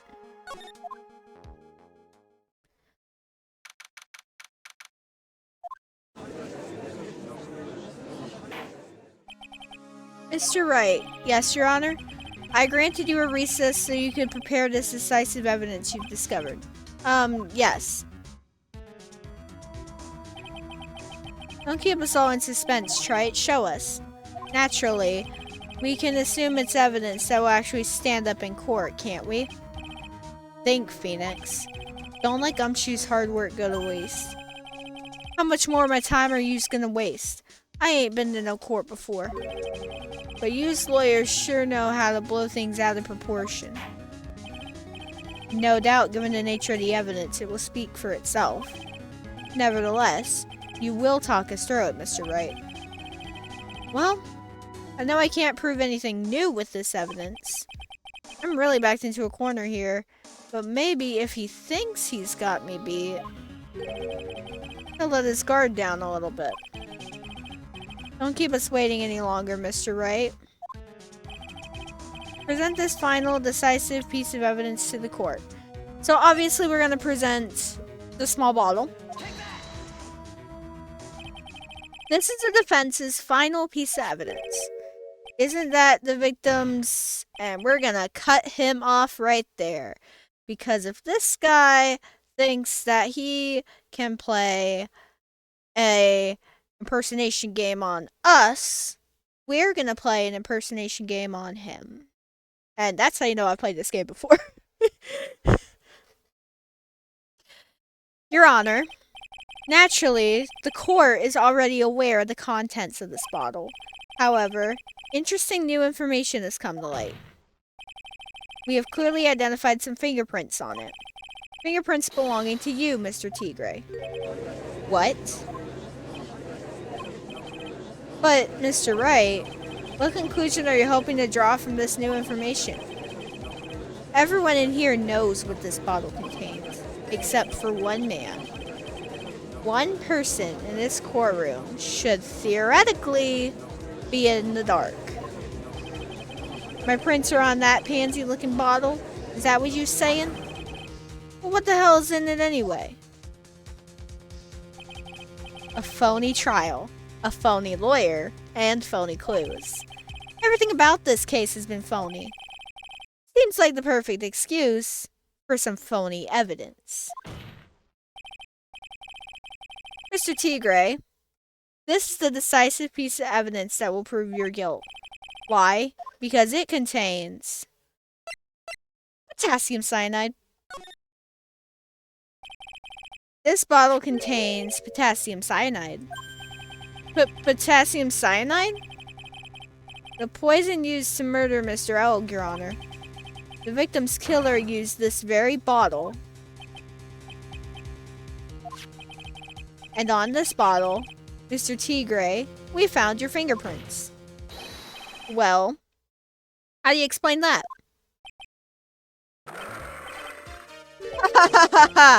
You'd make a good clown, you know that? What? You ain't never gonna get this to stick. You're just making me laugh now. You think a cheap bluff like that's gonna fool the tiger? A bluff? I can see straight through you, Phoenix, right? That's the bottle with the cyanide in it. No, this is the bottle we found traces of the poison in. Don't mess with the tiger, or you're gonna get ripped to shreds. The cyanide bottle was brown, and it was made of glass. That cheap piece of trash don't look nothing like it. And how do you know what it looks like?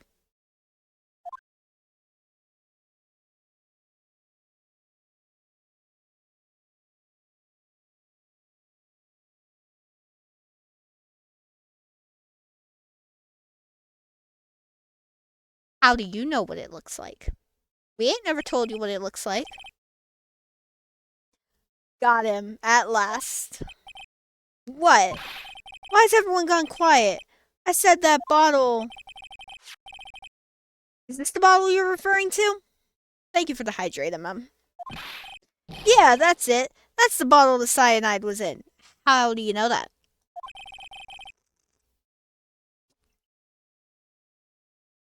But you ain't gonna find my prints on that bottle. Don't let that cozy-looking suit fool you people. That lawyer's just playing games. Tell him, Mr. Prosecutor. Tell him, Mr. Prosecutor. Tell that guy where to go. You still haven't figured it out? Don't you realize what you just said?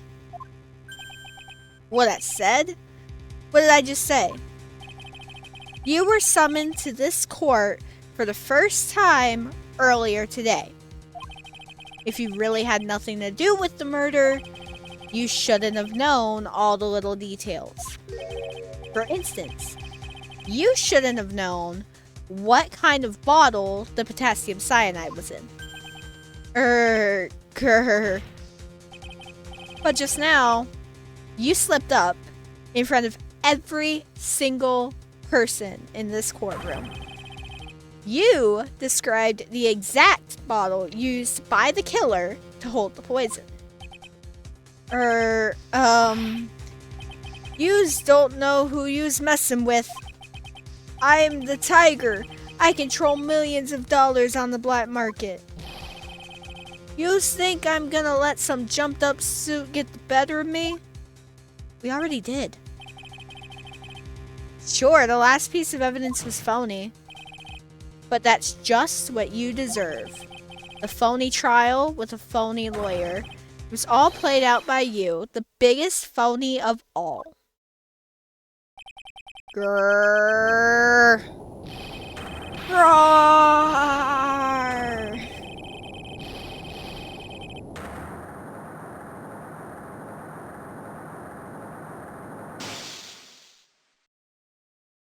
Perfect. Perfection. What's going on?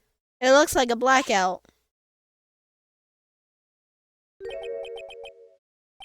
Well done, Trite.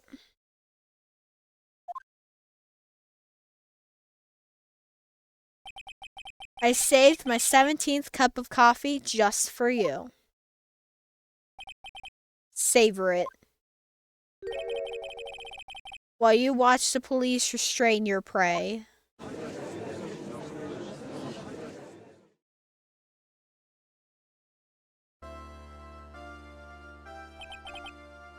Mr. Wright, you caught a tiger by his toe, but if this one hollers, he won't be let go. Now then, how are things going with Mr. Tigray, Mr. Godot? He is being arrested on suspicion of the murder of Glenn Elk, Your Honor. Fortunately for us, we managed to rectify a very grave error. Miss Bird was found guilty in the absence of a genuine defense attorney. Yes, she was. And in the absence of genuine evidence. But the tiger made one mistake. Indeed. He very nearly got away with everything if it wasn't for that one slip of the tongue. Furio Tigre is truly a frightening criminal. Ha! The truly frightening one is that defense attorney over there. Godot. Well, I am now in a position to deliver my verdict. This court finds the defendant, Maggie Bird, not guilty.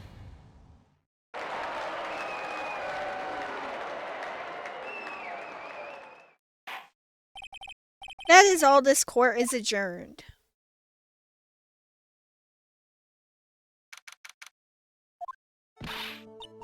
Mr. Wright, I'm at a loss for words. Thank you, sir.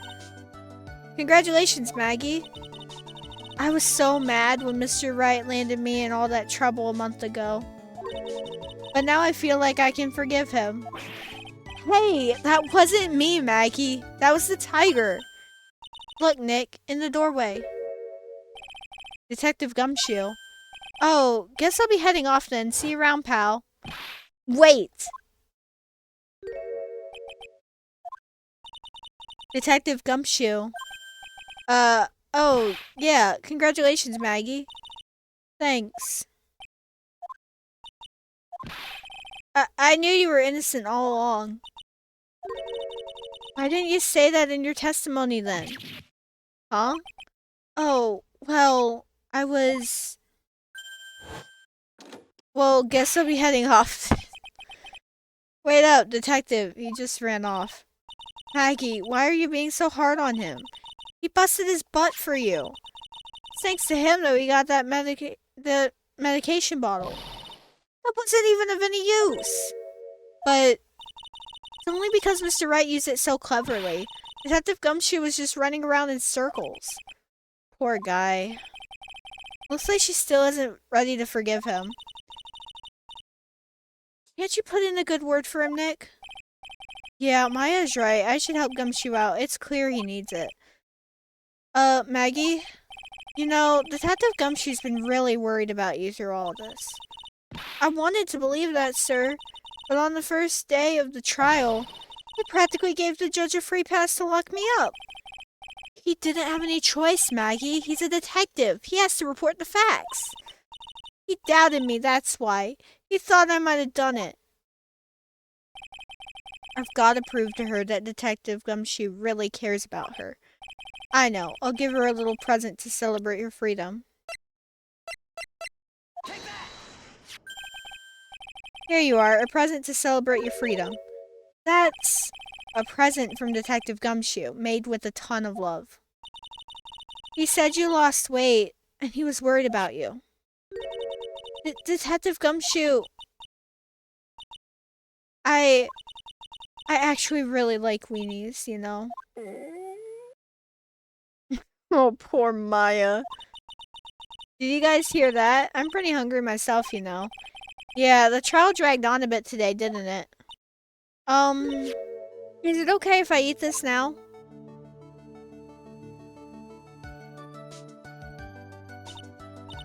So, how is it, Maggie?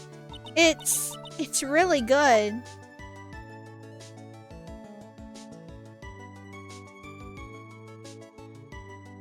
So the case of phony versus genuine comes to an end. The false allegations surrounding Maggie have all been cleared up. And who knows? Maybe a whole new chapter of her life is about to start.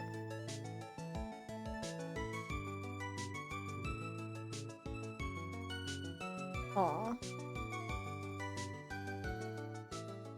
Episode 3, Recipe for the Turnabout, the end. Alright. A new episode has been added.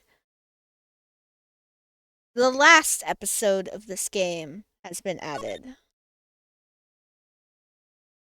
No, it's not.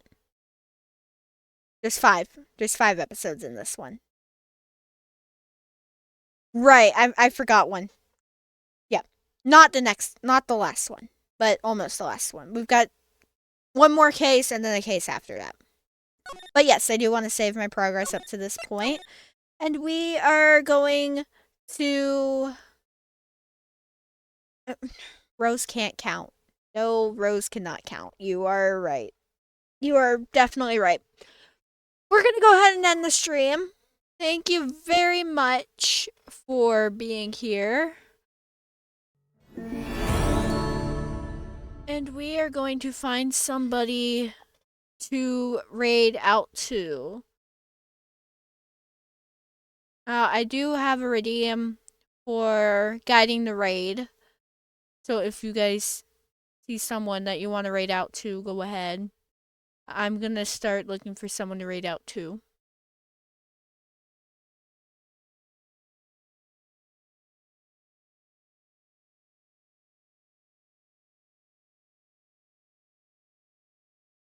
Let's see who we can find.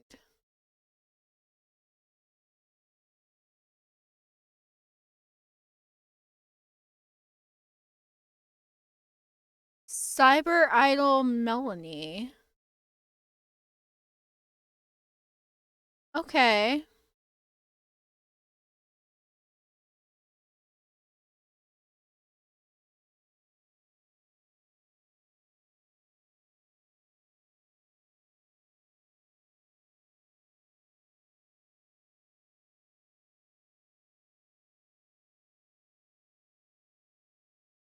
You know, that makes a lot of sense why you would want to raid out to them.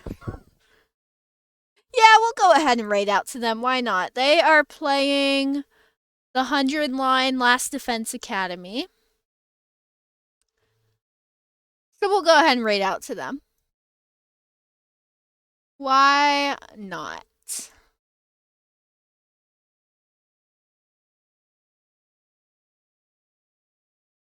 All right.